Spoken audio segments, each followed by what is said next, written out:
Hello, welcome to my channel where I talk about technology and review tech gadgets. Today, I'm reviewing the Keychron K2, a wireless mechanical keyboard for both Mac and Windows that I've been using for more than 3 weeks.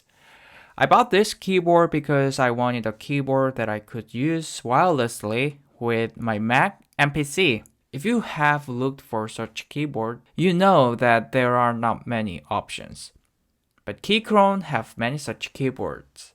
Among other variants, the K2 is a compact keyboard that's even smaller than 10 keyless keyboards, which is ideal if you are planning to use it on a cramped desk, as I do. Let's talk about the specs. As you can see, you can choose from different switches, different materials. It starts from $69. As for the material, there are two options available: ABS, which is basically plastic, and aluminum. Aluminum is of course more premium of the two, but is heavier, coming in at 794 grams.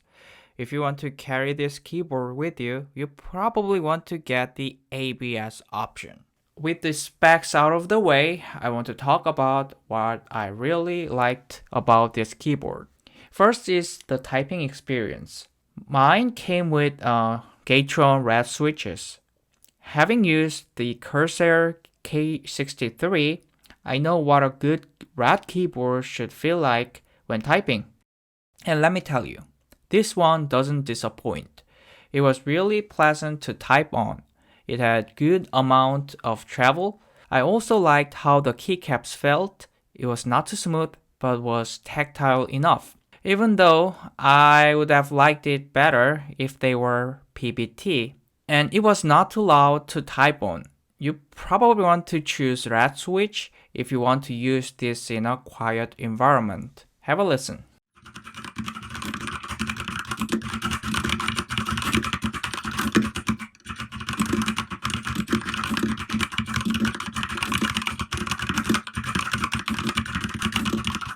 To be fair, if you want to use a keyboard in a quiet place that you share with others, probably, and if you're not a jerk, I hope you're not, you shouldn't be using a mechanical keyboard anyway. What? Talking about switches, what you can do with the hot swappable version that I have is, of course, you can swap out the switches fairly easily with the thingies that come in the box. What I also liked about this keyboard is the battery life.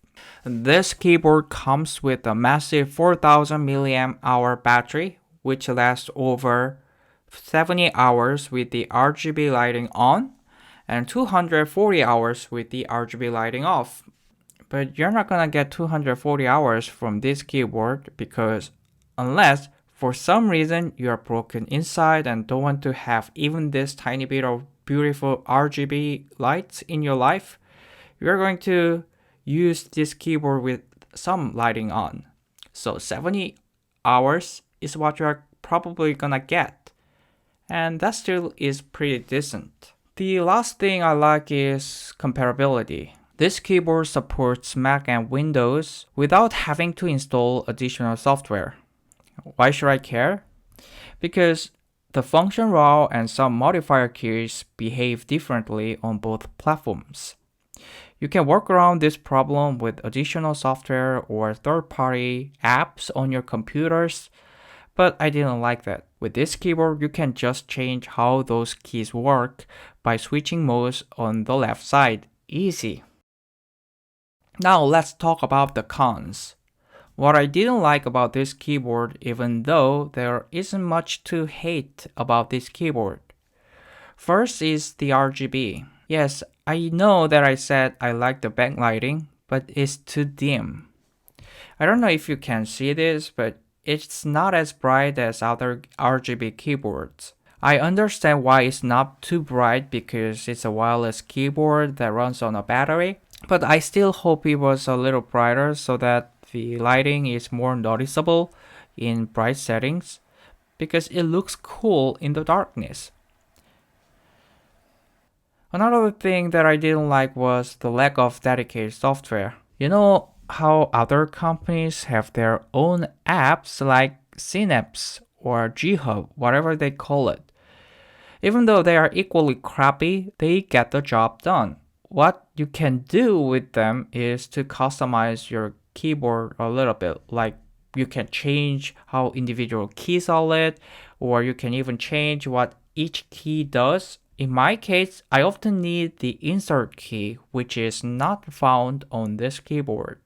I heard that Keychron is working on it, but never buy a device or anything because a company promises to deliver some software. So that's pretty much it. As I said, there is not much to hate about this keyboard. There's a lot to like about this keyboard. Should you buy it?